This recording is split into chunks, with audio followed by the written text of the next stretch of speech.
Hey y'all, my name is Bre Kort and I'm a professional woodburner based in Kentucky.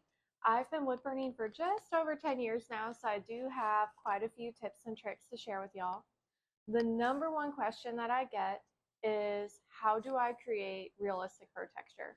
So in this series, I'm going to walk you through every single step of the way for this particular pet portrait, and we're going to start with the nose and the muzzle. I hope y'all enjoy. So we're going to go ahead and get started. So I am using the small round shading tip by Colwood, and I'm working at about a 4 or a 5 out of 10 temperature, so not even quite halfway there yet. When you're working on really smooth textures like this, you want to slowly build up the tone. When you go too far up, too high of a temperature too fast, it generally makes it a whole lot more difficult to create really smooth transitions. And that's what we're aiming for with the nose. I would say the two areas on a pet portrait that can be the most difficult for this reason are the nose, the eyes, and then if the dog is panting, the tongue. I generally wait until the very end of shading in the nose to add the darkest tone, so that darkest dark on the value scale, just because I like to get everything shaded in and get a feel for like where all the shadows, all the highlights are, almost create a map for myself and not go too dark too fast because it's really hard to adjust anything once you reach that darkest tone. So you'll see me shade in most of the nose and then go back in at the end and then add the darkest shadows.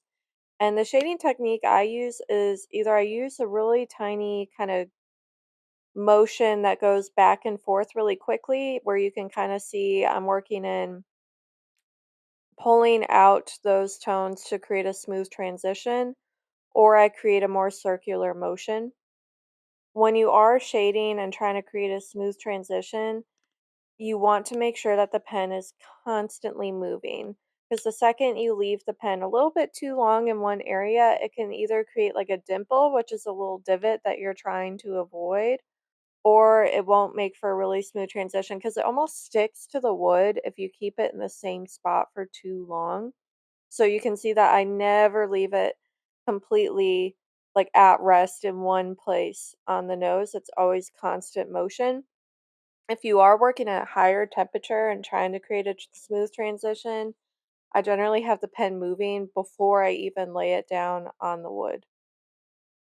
So you can see the darkest shadows really on the left-hand side of the nose, and I slowly pulled that out. I lowered the temperature on my wood burner to around a 2 or a 3 to start working in those lighter highlight areas.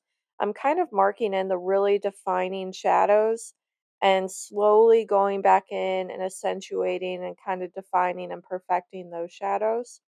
So really take your time moving forward, and I'm always very careful to, like I kind of mentioned, create that map, create where all the defining shadows are, create where all the details are.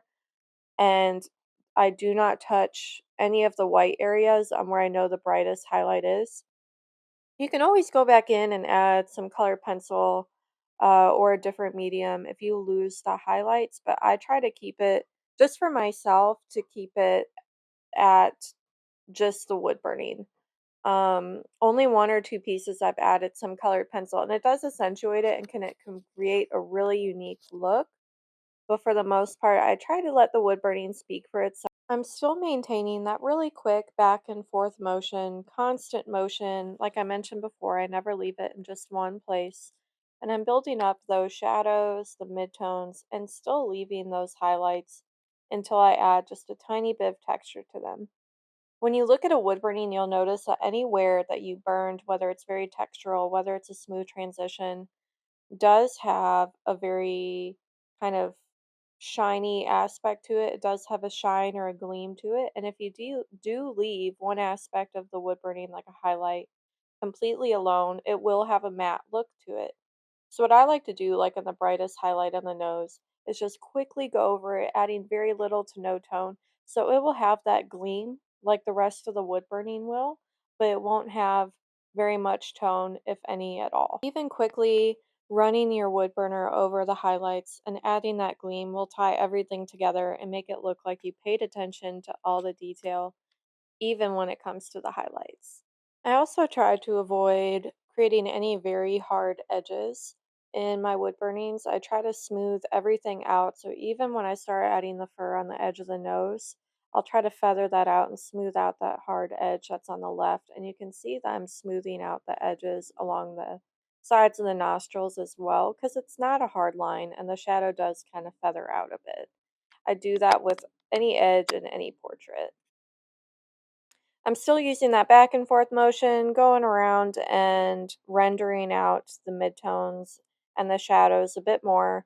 I'm really taking my time and making sure that I'm leaving the highlights. And one thing that's really important to add to a dog's nose is those tiny little dots. I add them at a very low temperature. It's basically a version of stippling. So you really want to take your time, low temperature, barely move your burner, just a tiny, tiny dot.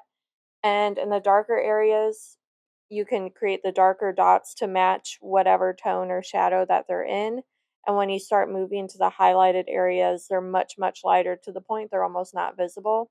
And this is another way that you can accentuate those very brightly lit highlighted areas is by adding just the texture of the dots on the nose.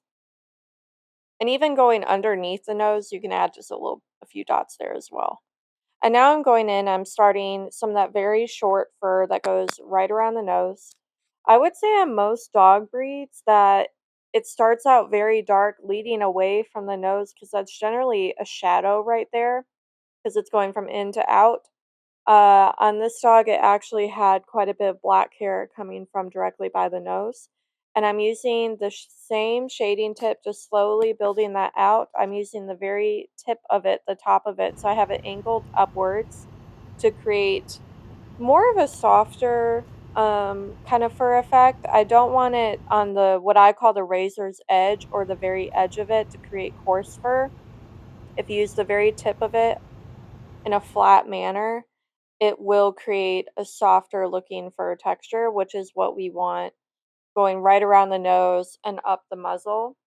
So I'm slowly building up the tone, and I always create a little flick at the end of each strand of fur that I create.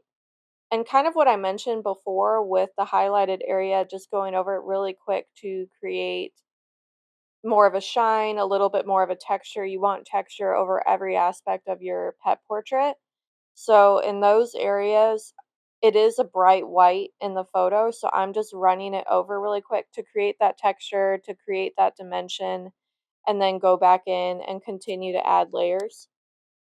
I would say over the muzzle, there's about 5 to 6 layers that I created, and I just keep going back over it and over it. Because if you only create one layer, it will be very one dimensional. It won't have um, a three-dimensional quality to it. It won't be well rounded. You won't capture the full scale, and it will lack the shadows, the midtones, and the highlights. Because even if you are creating white fur in a white pet portrait, you still want to have a shadow to the strands of fur. You still want a midtone to those strands of fur that will create that really realistic element that you're looking for. So I'm just slowly going over and still adding the first layer of fur, and then I'm going to go back in. You can kind of see me going over a few of the lighter strands and creating that mid-tone right underneath it.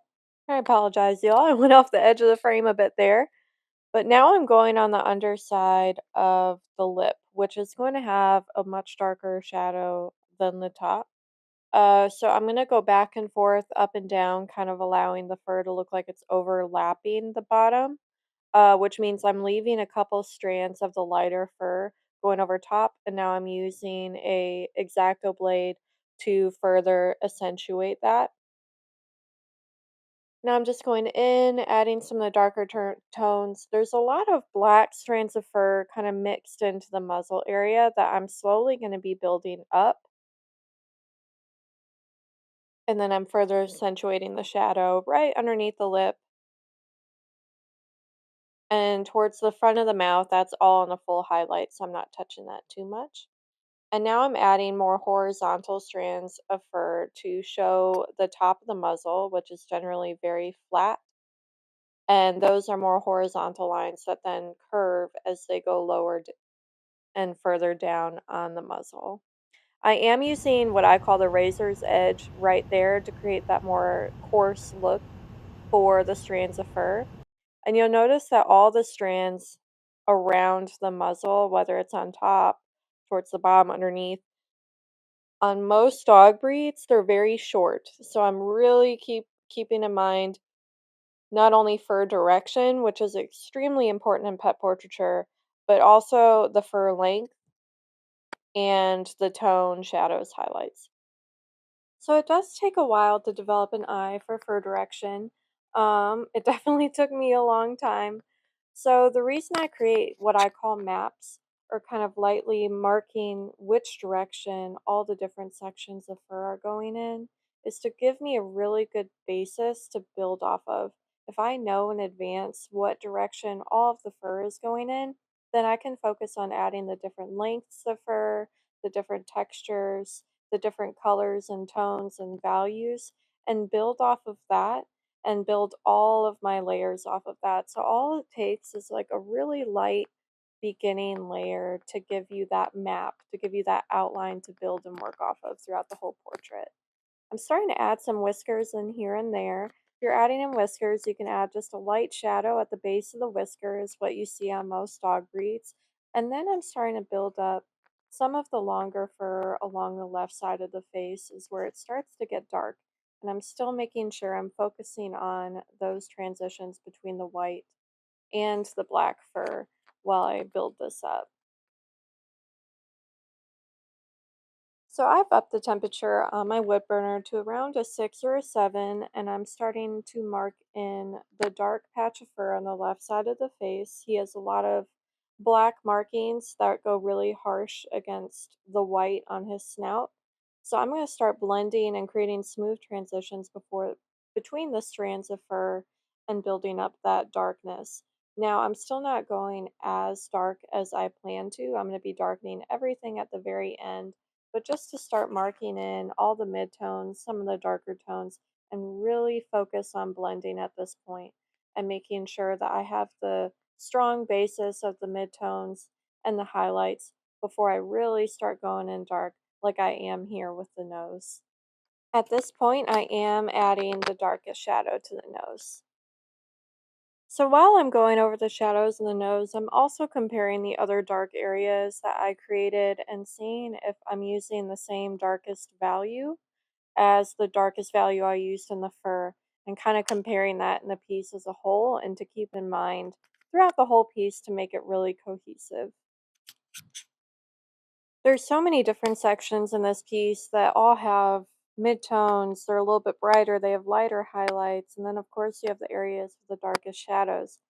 So that's why I always wait until the end to compare everything before I decide to really make one area super dark or if I want to keep one area a little bit lighter, just to make sure everything works together.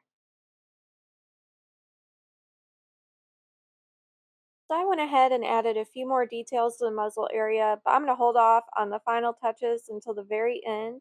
Thank you so much for watching. I hope this helped. Stay tuned for my next video. That's going to be on the eye and the surrounding area. Please don't forget to like and subscribe, and hopefully I will see y'all soon. Thanks for watching.